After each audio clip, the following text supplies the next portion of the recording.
You just trick yourself into believing that, well, when the next thing passes, then it'll all settle down and then we'll all be okay. You're listening to the Connected Parenting Minute with Will and CarrieAnn Standfest. This podcast is a conversation about parenting using connection first, trauma-informed principles. Because when you lead with connection, everyone feels seen, which is the foundation to a more peaceful home. This podcast reminds you that you don't have to be a perfect parent, but we can all get a little better, one connected parenting minute at a time. Hello and welcome back to the Connected Parenting Minute. My name is Will Standfest and I am so glad that you've chosen to join us today. With me as always is the lovely CarrieAnn Standfest. Hello, how's it going? I am doing fantastic. How are you doing, darling? I'm doing good. It has been a hot minute. I'll be being completely transparent. Life has kind of gotten away from us. Yeah, it has. We were originally going to come on here and tell you how we were all sick through January and the end of December and all that. But it ain't February anymore. It's March. It is March. And the great thing about that is we genuinely were very sick. We were. I had pneumonia. You had pneumonia. Yeah, I think we had four of our family, 5 members had pneumonia, right after Christmas. Mm-hmm.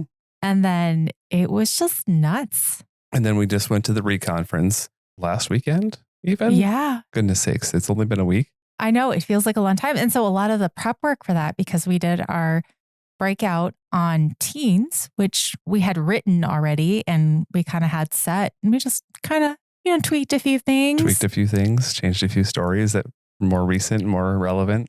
Right. But then I did an entire workshop by myself. Yeah. Which was kind of a big deal and took a lot of my time. It did. It was a lot of time writing, but it was a really good workshop talking about self-worth versus self-esteem. And it's based on a really neat curriculum from Cindy Lee. Yeah, I'm actually a facilitator for that curriculum. And it was such a blessing to be able to talk about that. Be able to share that. Maybe we'll share some more of that on the podcast coming up in the future. I think that would be a wonderful idea. So thank you to everyone who came out and saw us at the reconference. It was so much fun. It was. And we got to meet some of our listeners. I know, that was so cool. It was so cool. It made me feel like, oh, yay, the things that we share actually, people listen to it. It was a lot of fun. So thank you for everybody who stopped for a moment and either commented on the podcast or on one of the workshops you were in. It was super encouraging to us. It really helps us kind of keep going because obviously we're sitting in our room in our house recording, and it's not like we have a studio audience or something to kind of encourage us. That's true. And just as a note, we actually have to turn our furnace off because it's pretty loud. And so now we're cold too. So we're cold and we're alone, but we're gonna podcast on. That's right. All that being said, tonight we wanted to talk about finding calm in the midst of chaos. There's so many things that are going on with this. I feel like we've been reading so many books and listening to different podcasts, and our sermon series at church has been talking a lot about this concept of calm or peace or contentment. Contentment. That's right. I knew there was another word. And, we're just there's a lot of pieces that play in our parenting. Absolutely. We had a different topic that we were going to cover for our next podcast.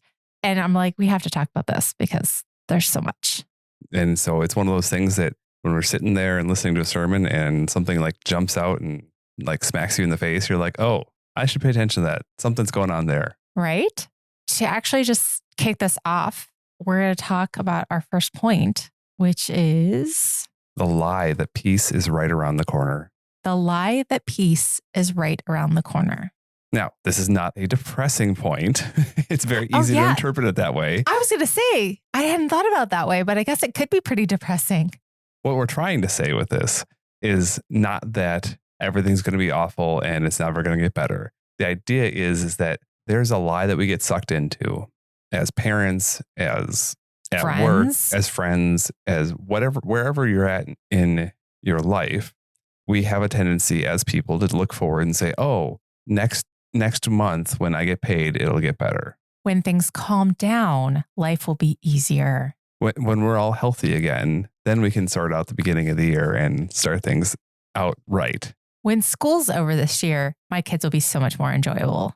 When school gets back in session, my kids will be more enjoyable. I mean, if we're being honest, there's always that side of it too. That is true. As parents, I feel like I certainly get sucked into this on a regular basis. This lie that, well, once this soccer season is over, all these different things, like you just trick yourself into believing that, well, when the next thing passes, then it'll all settle down and then we'll all be okay.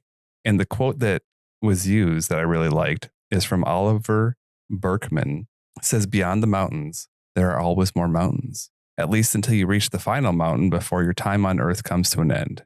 In the meantime, there are few things more exhilarating than mountaineering." I do love that. And I think that really speaks to the concept. And I think that there was one of the points that we were kind of talking about was that we know that there's going to be something else. So how do we anticipate that and not be fooled into thinking, well, once this is all set, we'll be good? Mm-hmm. Say more about that. Well, I mean, it really and truly is very easy. Like you said, all those different scenarios to say, well, once my kid moves out, then we'll have a better relationship. Or once they're, fill in the blank with whatever scenario that you can put out there. But we know that life isn't necessarily just going to get easier. As our kids get older, things get more complicated. They get physically easier. Right. You're not changing diapers anymore. You're not theoretically feeding them all the time, but that doesn't really apply because our kids eat a lot. Mm-hmm. But how can we anticipate those things and how can we go not be blindsided by them?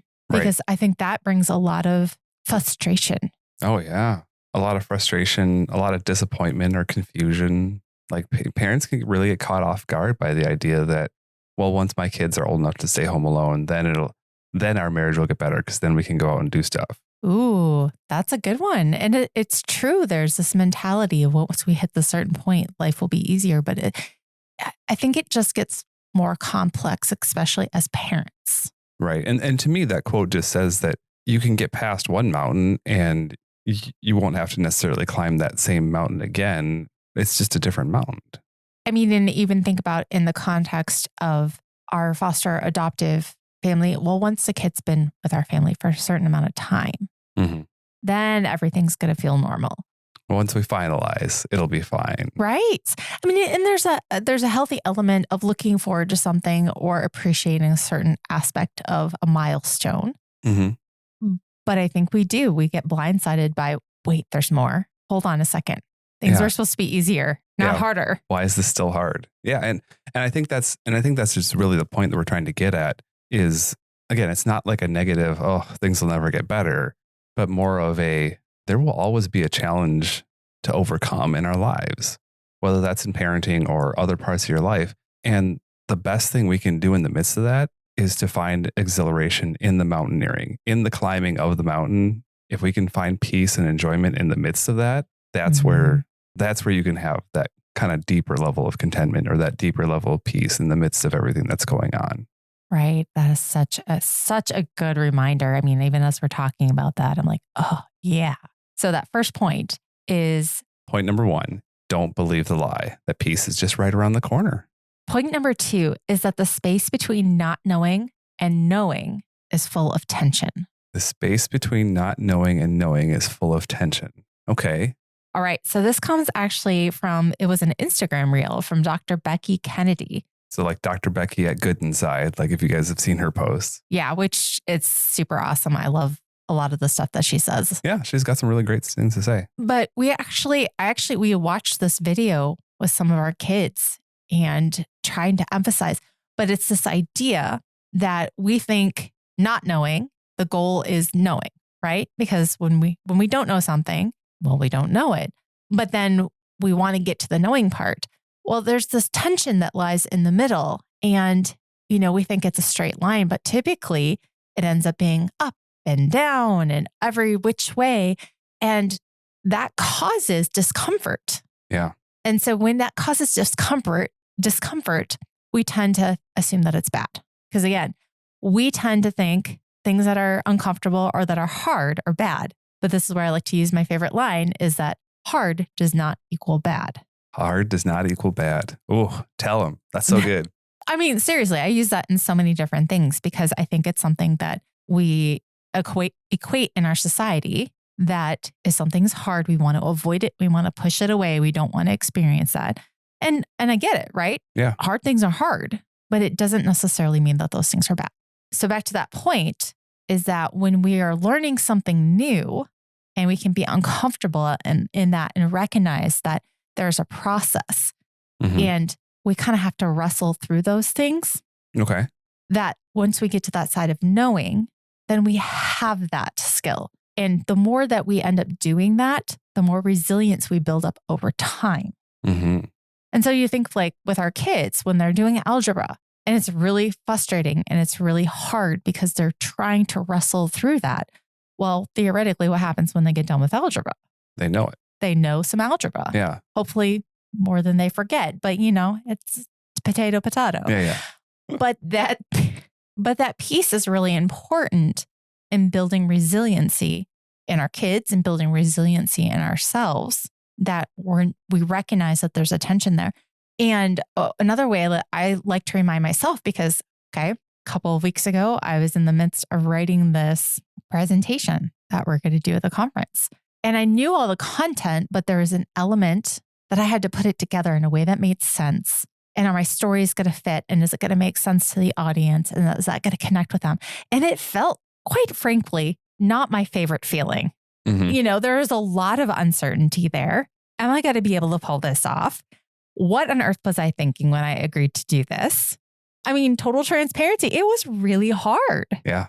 But now I got to the other side and I know what that's like. Now, next time I agree to do something, it may also be hard, but hopefully the more that I do it, the better I get at it and recognizing that, yes, I am capable of doing this and I'm building that muscle.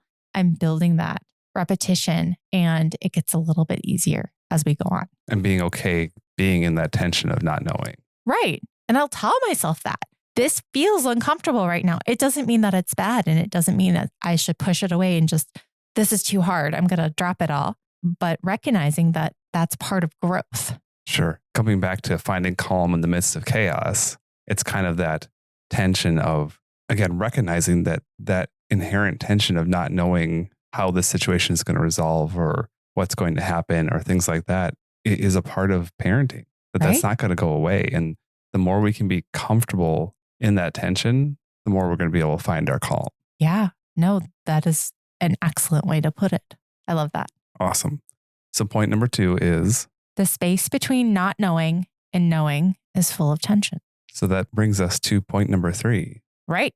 So what is point number 3, Will? Finding peace is a learned skill. Oh, finding peace is a learned skill? Yes, it is. It's not something that, as much as we would like to believe that some of us are just born and anointed and ding, there you go. You have the ability to be calm in the midst of chaos. It's true, though. There's an aspect that sometimes I myself will look at someone and go, wow, how can they be so calm through this scenario? Are their kids melting down? Or who knows what's going on? How can that person be so calm in this seemingly chaotic situation? And I have to remind myself that they worked up to that. Yeah. It's like you said, it's not a ding. I mean, there's more patient people, but you still have to learn how to do it in multiple situations. Right. I mean, it's the old stories that they tell you of where somebody sits down and prays for patience and God's like, okay. You're asking for a really difficult situation that you have to wait through for a long time, right? No. I just want you to give me patience. And God's like, no, this is how you learn patience. I always struggle with that. I'm like, I want to be patient, but please don't make me wait for it. Right. It's true. One of the stories that this brings to mind for me is when we were, the first time some good friends of ours traveled up from Texas and we had taken them to the Mall of America because they thought seeing a roller coaster inside of a mall was absurd. Anyone who lives in Minnesota knows it's totally normal. And we were wandering around and we had taken the kids with us and one of our kiddos had a really hard time. He was totally overwhelmed at one point. And You know what we did when our kiddo started melting down in the middle of the Mall of America, and because it was too loud and there's too much going on and everything else like that? I remember. We sat down on the floor with him, gave him a snack, got his earplugs, and just sat with him for a minute. But when we built up to that, I mean, this is something we've been practicing with him for quite some time.